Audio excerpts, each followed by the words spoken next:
నమస్తే, నేను Roja. Welcome to Raj news special debate. అసలే మండే కాలం, పైగా సలసల రగులుతున్న సమయం. తెలంగాణ రాజకీయాల్లో మండే వార్ ఉత్కంఠ రేపుతోంది.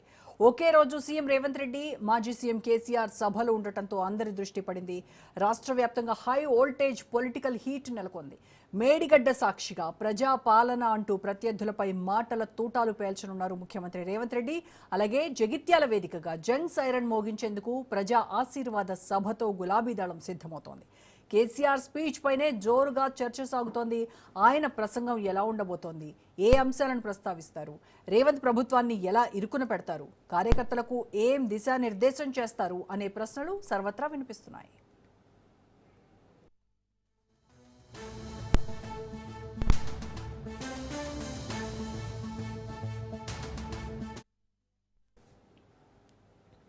మరికొద్ది గంటల్లో తెలంగాణ రాజకీయాల్లో కీలక పరిణామాలు చోటు చేసుకోబోతున్నాయి. హాట్ సమ్మర్లు అంతే హాట్గా పాలిటిక్స్ కాకరేపుతున్నాయి. అటు రేవంత్, ఇటు కేసీఆర్ ఇద్దరు నేతలు ఒకరిపై ఒకరు మాటల తూటాలు పేల్చుకునే అవకాశం ఉంది. మేడిగడ్డ బ్యారేజ్ను సందర్శించి ప్రాజెక్టు మరమ్మతు పనులపై రేవంత్ చర్చిస్తారు. ఆ తర్వాత నస్తూర్పల్లిలో జరిగే బహిరంగ సభలో పాల్గొంటారు. కాళేశ్వరం ప్రాజెక్టు అంశంలోనే గులాబీ బాస్ను రేవంత్ టార్గెట్ చేయొచ్చు అనే చర్చ జరుగుతోంది.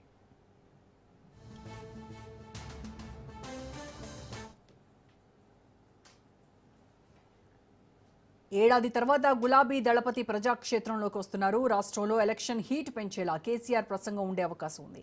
కాంగ్రెస్తో పాటు బీజేపీని బీఆర్ఎస్ అధినేత టార్గెట్ చేసే అవకాశం ఉంది. తాజా సీఎం రేవంత్, మాజీ సీఎం కేసీఆర్ మాటలతో మంటలు పుట్టిస్తే రాజకీయం నెక్స్ట్ లెవెల్కి వెళ్లడం ఖాయం.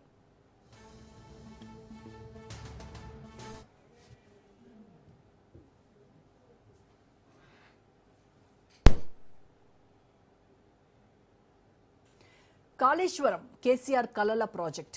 బ్యారేజీలను అనుసంధానంగా నిర్మించి నీళ్లను మళ్లించారు. అయితే మేడిగడ్డ బ్యారేజ్ పిల్లర్లు కుంగటంతో నీటిని ఎత్తలేదు. 2.5 ఏళ్ల తర్వాత మరమ్మతులకు సిద్ధమవుతోంది రేవంత్ సర్కార్.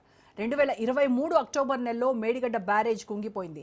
7వ బ్లాక్లో 18 నుంచి 21 పిల్లర్లు దెబ్బతినటంతో వాటిపై ఉన్న వంతెన వంగిపోయింది. ప్రాథమికంగా భారీ వరదల వల్ల పిల్లర్లు కుంగినట్టు గుర్తించారు. కానీ నేషనల్ డ్యామ్ సేఫ్టీ అథారిటీ నివేదికల ప్రకారం ప్రణాళిక, ఆ రూపకల్పన, నాణ్యత లోపాలున్నట్టుగా నిపుణులు గుర్తించారు. అప్పటి నుంచి కాంగ్రెస్, బీఆర్ఎస్ మధ్య మాటల యుద్ధం జరుగుతోంది.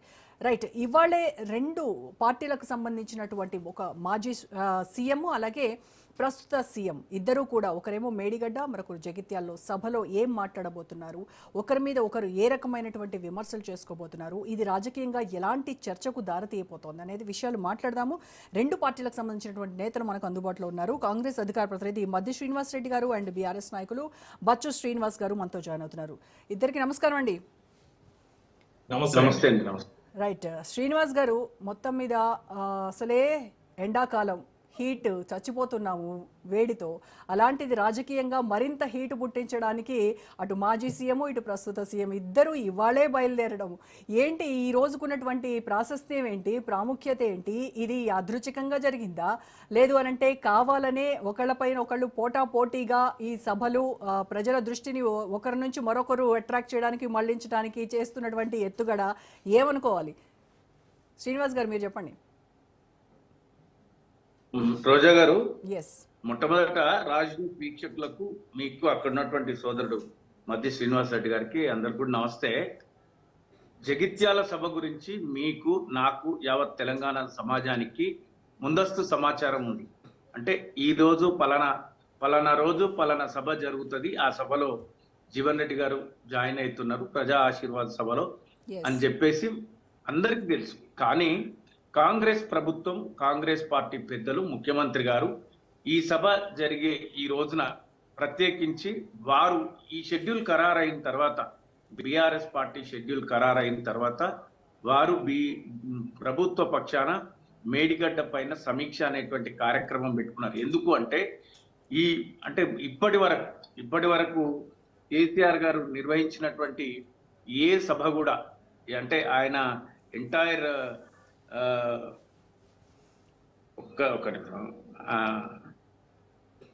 ఆయన ఎంటైర్ ప్రస్థానంలో, అంటే 25 సంవత్సరాల సుదీర్ఘ రాజకీయ ప్రస్థానంలో ఏ రోజు కూడా ఆయన ఏ సభ పెట్టినా కూడా సక్సెస్.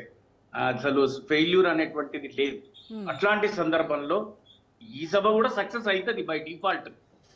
అయినా కూడా ప్రజలలోకి 2 సంవత్సరాల ఈ ప్రభుత్వ వైఫల్యాల పట్ల వాళ్ళు ఇచ్చిన హామీలు నెరవేర్చలేనటువంటి పరిస్థితిని, దుస్థితిని ప్రజలకు ఎండగట్టడంలో బీఆర్ఎస్ అధినాయకులు కేసీఆర్ గారు 100% సక్సెస్ అవుతారు. ఎట్టి పరిస్థితుల్లో కొంత మేర దాన్ని అడ్డుకోవాలనేటువంటి ఆలోచనతోని ఇన్ని రోజులు అంటే ఒక పెద్ద సమీక్ష కమిషను దానిపైన వేసి మళ్ళీ కేంద్ర ప్రభుత్వానికి అప్పజెప్పిండ్రు. నానా అంటే వాళ్ళు రకరకాలమైనటువంటి స్టోరీలు నడిపించారు, దానిపైన కథలు నడిపించారు మేడిగడ్డ కాళేశ్వరం ప్రాజెక్ట్ మీద. అయినప్పటికీ కూడా వాళ్ళకి ఈ రోజే ప్రత్యేకించి తీసుకోవడంలో, పనిగట్టుకొని తీసుకోవడంలో ప్రభుత్వము ప్రజల దృష్టి కొంతైనా మరల్చగలుగుతాం. మేము మాపై ఉన్నటువంటి వ్యతిరేకతను కొంతైనా బీఆర్ఎస్ పార్టీ నుంచి పక్కకు ప్రజల దృష్టిని మళ్లించడానికి అని మీరు చెప్తున్నారు. ప్రజల దృష్టిని మళ్లించడం కాదు, ప్రజాక్షేత్రంలో మీరు చేసినటువంటి అవినీతి, వేల కోట్ల రూపాయల అవినీతి, వేల కోట్ల రూపాయలు ఖర్చు చేసి ఒక ప్రాజెక్ట్ కట్టి దానివల్ల ఎటువంటి ప్రయోజనం లేకుండా ఇంత ధనాన్ని మీరు వృధా చేసి మీ సొంత ఖాతాల్లోకి మర్చుకొని మీరు సంపద మీ సొంత ఖాతాల్లోకి వేసుకున్నటువంటి ఈ తతంగం ఏదైతే ఉందో ఇదంతా ఎండగట్టడమే వాళ్ళ పని అని చెప్పేసి వాళ్ళ నిపుణులను తీసుకొని మరి మేడిగడ్డ పర్యటనకు వెళ్లారు సీఎం రేవంత్. మీరేమో చిన్న సాంకేతిక లోపము, ఇదేదో చిన్న సాంకేతిక లోపం చాలా లైట్ గా చెప్తున్నారు. కానీ ఎస్ రోజా గారు, హాస్యాస్పదం ఈ మాటలు ఎందుకో చెప్పమంటారా?